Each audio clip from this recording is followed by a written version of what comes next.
25শে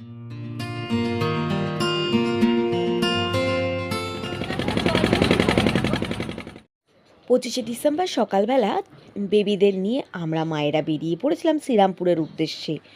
কলকাতা থেকে দূরত্ব মাত্র 1 ঘন্টা।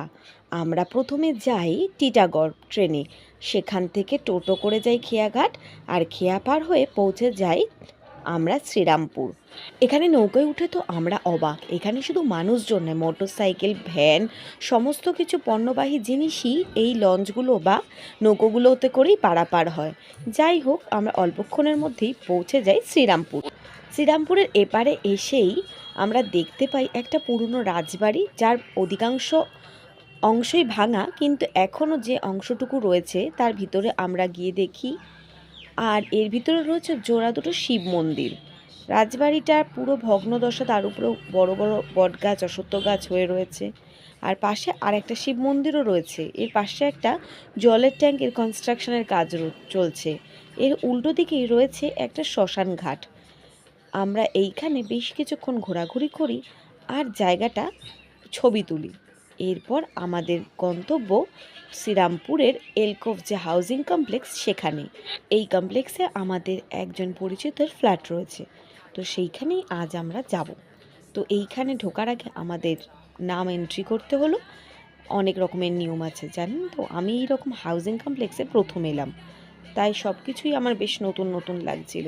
যার বাড়িতে যেতে হবে, আগে এখান থেকে তাকে মেসেজ পাঠানো হয়, সে যদি আমাদের অ্যাকসেপ্ট করে তবেই আমরা ভিতরে যেতে পারবো। এরপর ভিতরটা ঘুরে দেখি, খুব সুন্দরভাবে সাজানো গোছানো, পরিষ্কার পরিচ্ছন্ন। যদিও আমরা এইভাবে ক্যাম্পাসে ঘুরতে পারছিলাম, তবু টাওয়ারগুলিতে ঢোকার আবার আলাদা নিয়ম আছে। প্রত্যেকটা টাওয়ারের নিচে যে গেটগুলো রয়েছে, সেখানে ওখানে কার্ড ট্যাপ করে তবেই ভিতরে প্রবেশ করা যায়। যাই হোক, একটা কথা তো বলাই হয়নি, আমার চ্যানেলটা তো মেনলি আমি খুলেছিলাম ফিল্ম রিভিউ আর ফিল্ম স্টোরি দেওয়ার জন্য, কিন্তু পরপর এতগুলো আমি স্ট্রাইক খেয়েছি, তাই জন্য এখন আর আমি ফিল্মের স্টোরি দিতে পারছি না, অনেক মাস হয়ে গেল। যাই হোক, 3 মাস পরে এমনিতেই স্ট্রাইকগুলো উঠে যায়, তাই আমারও স্ট্রাইকগুলো আস্তে আস্তে চলে যাচ্ছে। এরপর থেকে আমি আবার ফিল্মের স্টোরি নিয়ে আসবো।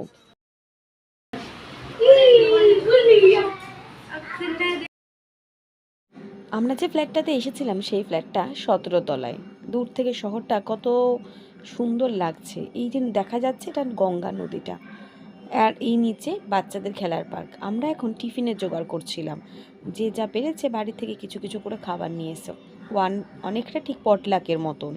নাগেটস, ফ্রেঞ্চ ফ্রাইজ, ঘুগনি, পাউরুটি, ম্যাগি, অনেক কিছুই রয়েছে। আমরা সবাই হাত লাগিয়ে কাজ করছিলাম, কারণ টিফিন খেয়ে আমরা বেরোবো নিচে পার্কে বাচ্চাদেরকে ঘোরাতে। এই এলকোভ হাউজিং কমপ্লেক্সের কাছেই মাহেশের রথের মন্দিরটা আছে। রথ যদিও বছরে একবারই বেরোয়, কিন্তু মন্দিরটা সারা বছরই খোলা থাকে, তো সেটাও দেখতে যাব। এখন আমরা চলে এসেছি বাচ্চাদের পার্কে। এইখানে পার্কে যেতে লিফটে চড়তে হয়। বাবা, জীবনেও ভাবিনি লিফটে চড়ে খেলার মাঠে যাব। হ্যাঁ, আসলে এখানে পার্কটা 3 তলায়। একতলা দোতলা যে পার্কিং লন রয়েছে, তার উপরেই আর্টিফিশিয়াল গার্ডেন করে এখানে পার্কটা তৈরি করা। এইখানে তাই জন্য নিচের থেকে যখন আমরা দেখছি, তখন আমাদের জমিগুলো নিচু নিচু লাগছে। আসলে এই পার্কটা 3 তলার হাইটে উঁচু।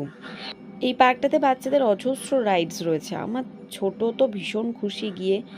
আর এছাড়া খোলা মাঠ রয়েছে, যেখানে সারাদিনই দেখলাম বড়রা এসে ব্যাডমিন্টন খেলছে বা জগিং করছে। আমরাও বেশ কিছুক্ষণ ব্যাডমিন্টন খেলে নিলাম।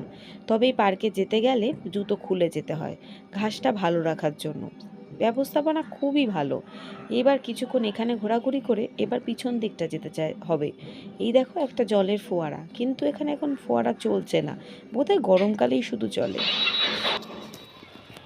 এখন আবার আরেক দিক যাচ্ছি, গঙ্গার দিকটা যাচ্ছি। তো ওইখানে থেকে নাকি আরও সুন্দর রকম ভিউ দেখতে পাওয়া যায়, তো চলো গিয়ে দেখি।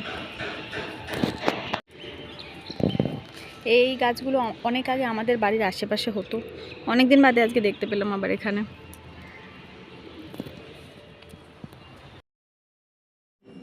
এই পথটা দিয়ে সোজা গেলে ক্যালিস্থেনিক্সের কাছে পৌঁছানো যায়। এখানে সকালবেলা অনেকে নাকি ক্যালিস্থেনিক্স করেও, কিন্তু এখন কাউকেই দেখতে পাচ্ছিলাম না।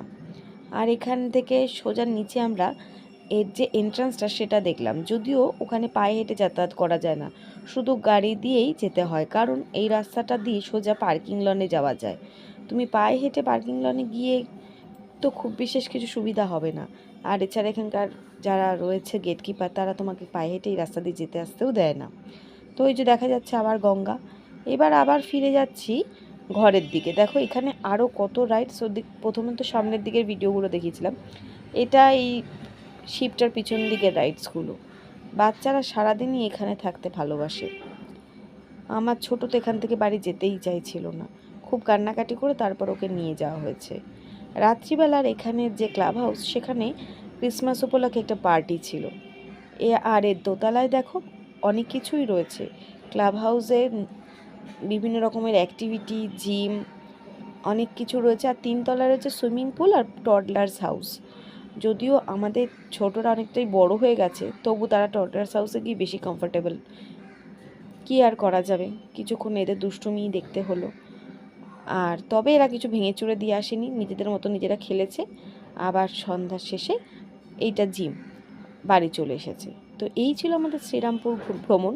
কেমন লাগলো অবশ্যই জানিও।